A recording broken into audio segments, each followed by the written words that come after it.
สองยามทั้งเทอมห้าว่าเฮ็ดสังแลเศร้าคือรัสเซียเขา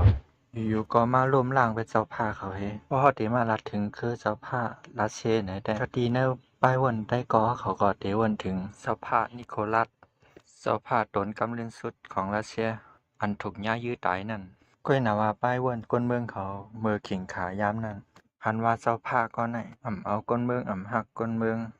ลุ่มล่าและด้วยถึงก้นเมืองไหนก้อยหนาคำพองก็ว่ามันมีหลายรองหลายตั้งในว่าสังเสือว่าเฮาได้มาวนถึงหอเสียงรัสเซียในแต่เฮาได้หันยิงใหญ่ๆได้หนังว่า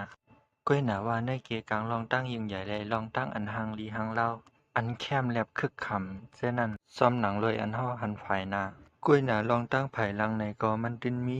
ลองตั้งไผลังอันเช่นนั้นก็มาตกให้เจ้าป้ากำลินสุดในยาวเอาข่าวมาสุงข่าววันเมื่อในอยู่ซ้อมข่าวในคักตอนรายการไข่อุบลัดนางฮือเดียมดูซุ่มขิงขาข้าวย่ำเฮาขากาถอมซ้อมกันค่าเฮาก็หนลังกว่าขึ้นเมื่อปีแห่งแปดปาก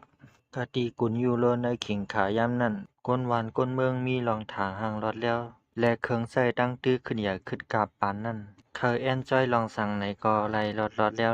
และทั้งฝ่ายรัสเซียในก็ตึกแอนจอยอยู่เหมือนกันก้อยหนาว่าปาร์ตี้อยู่ในสายเหอเงินคือขุนเขา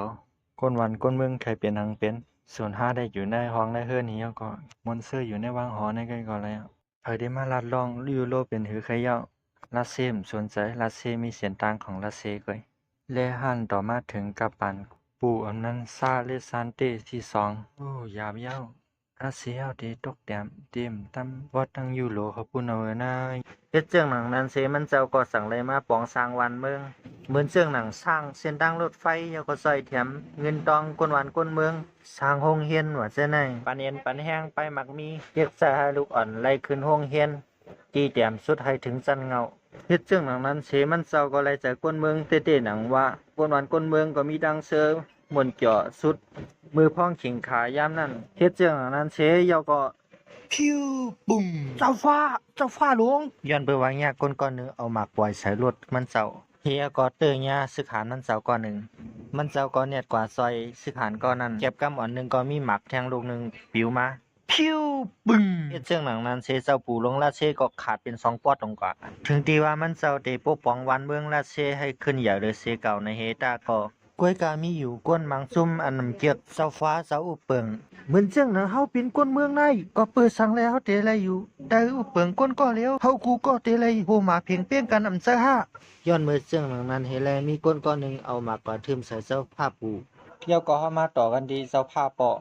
ซาเลซันเตที่3เจ้าผ้าป้าในก็ยักหันลองคอพิษเปลืองของเจ้าผ้าก้อนเป็นปู่เขาย้อนไปว่าเจ้าผ้าก้อนเป็นปู่นั่นลืมบ่นว่าในเมืองรัสเซียนั้นมันกว้างใหญ่นาและยังมีหลายเจ้าคือดังนำเหมือนเสียงหนังคาซิสถานและดังยูเครนและดังหลายเจ้าคืออ่อนดังนำอยากเปิงกันดังความลาดและพิงแยพิงทุงย้อนไปเสียงหนังนั้นให้และก้อนเป็นเจ้าฟ้านั่นโดเลยสนใจใส่ใจเหนือเจ้าคืออ่อนเช่นนั้นพองโดยกะห่ำใส่เสียงนั้นเตียกเตียงให้เป็นเจ้าคือราเชดังหมดเหมือนเสียงหนังป้ายวนเจ้าผ้าปอในมันเปิงกันตั้ง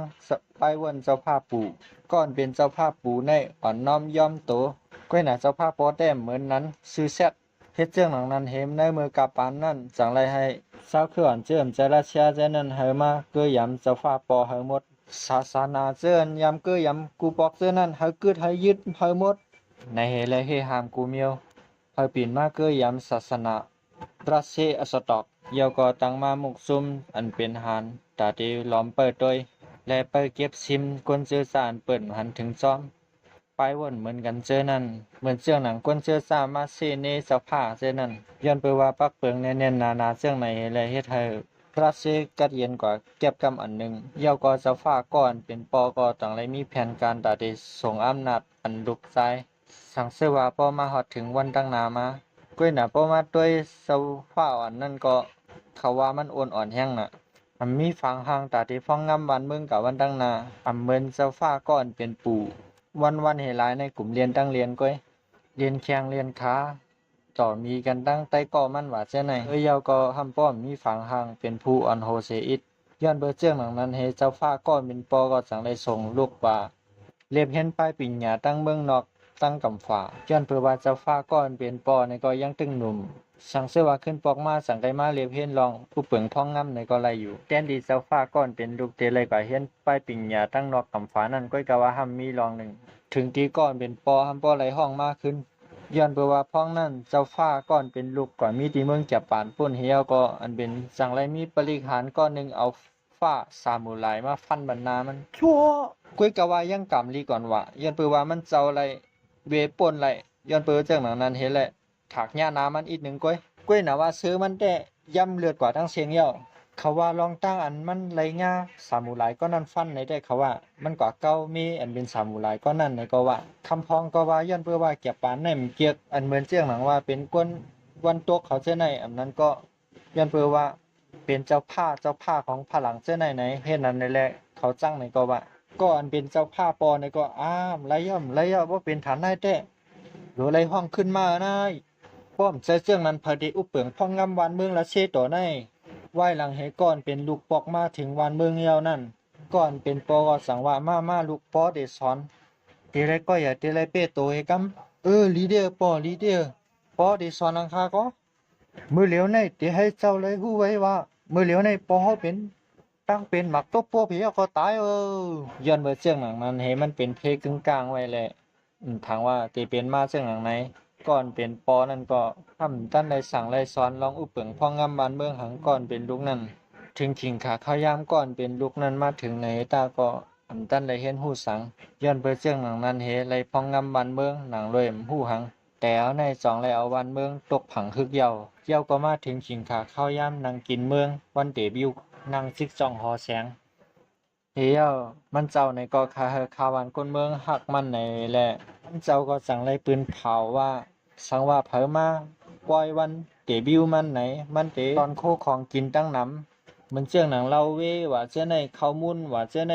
เนื้อว่าเจ้าในเมื่อคาวันก้นเมืองไรยินเจียงหนังนั้นเย้าก็อ่อนกันกว่าตั้งน้ำตั้งหลายเป็นหมื่นเป็นแสนเย้าก็พ้องนั้นมีก้นก้อนหนึ่งปล่อยข่าวลือว่าเพราะว่านั่นกว่าในแต่เต็มไรโคของ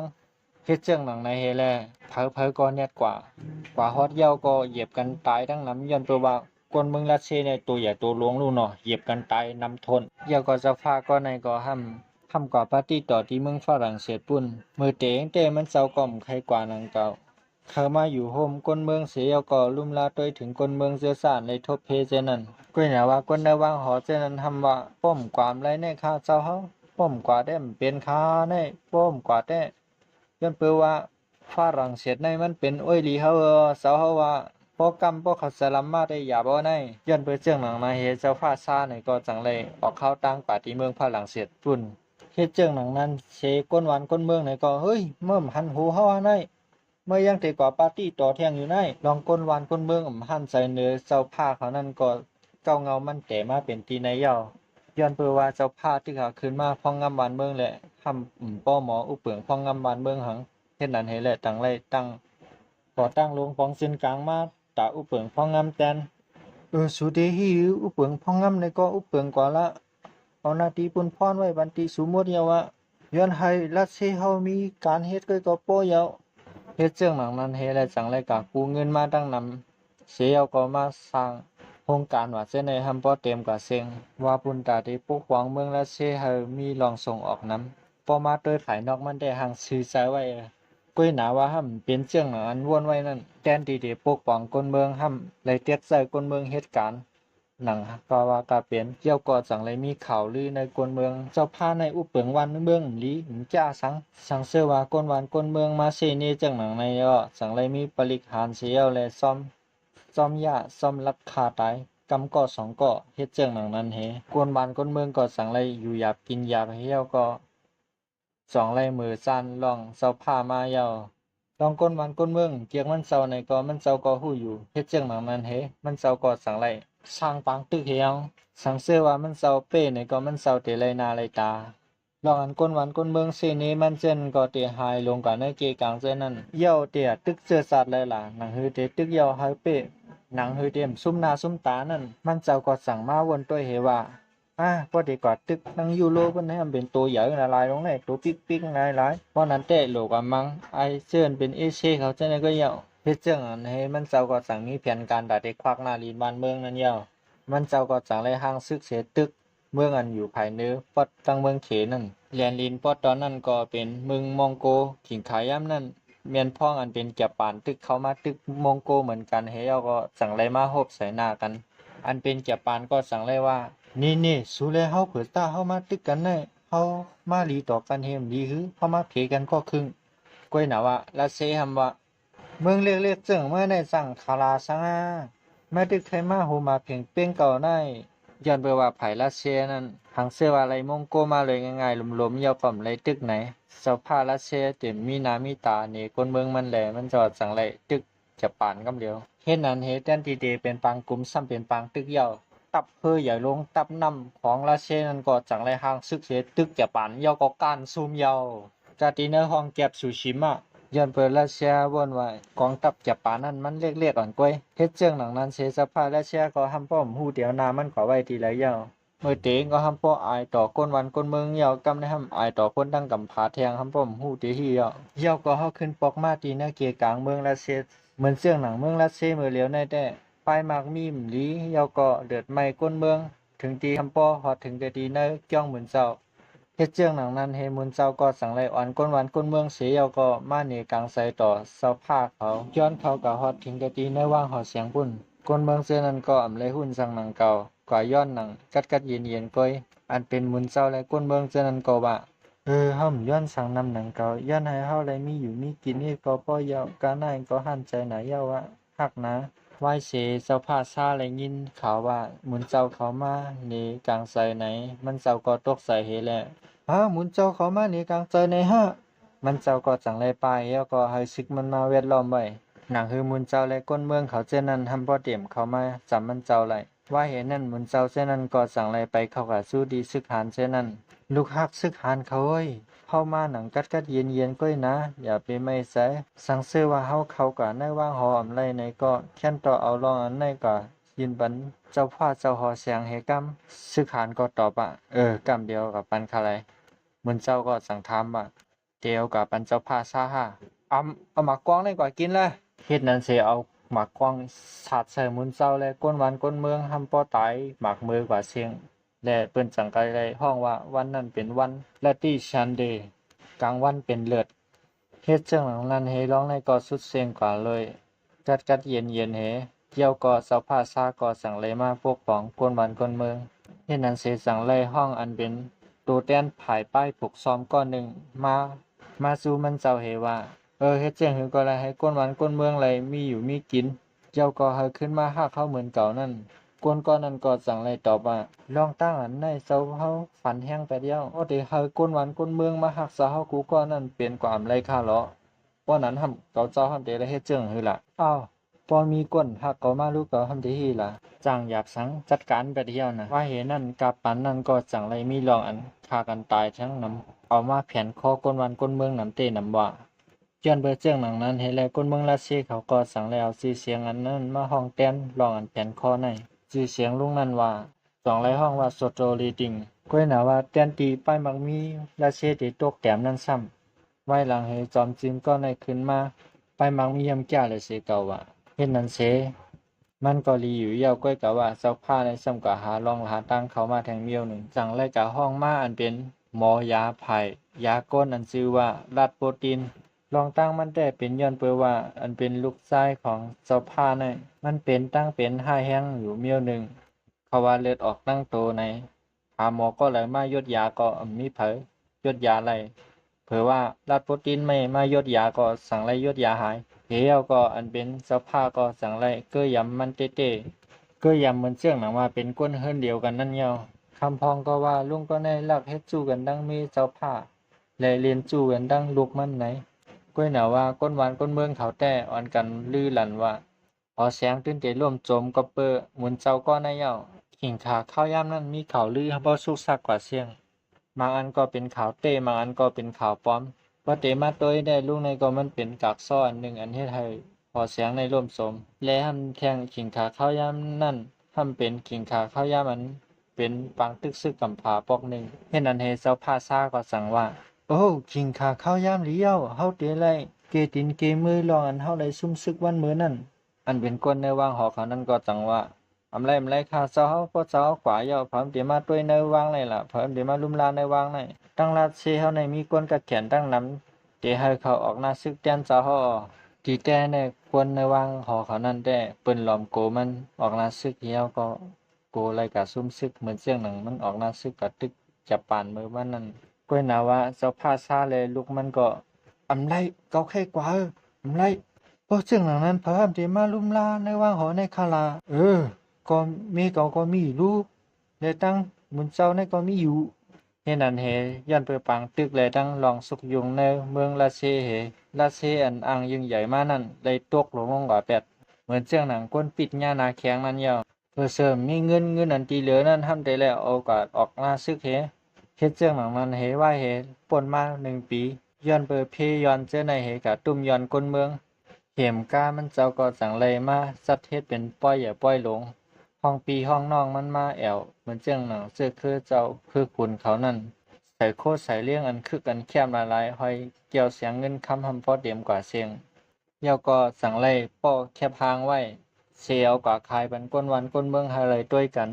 ไว้หลังให้ก้นวันก้นเมืองหันจันกูก็เย้าก้นวันก้นเมืองก็สั่งว่าก้นในวางหอเขาในกินเกี่ยวเสื่องหนังในห้ากินดีอยู่ดีว่าเป็นฐานใน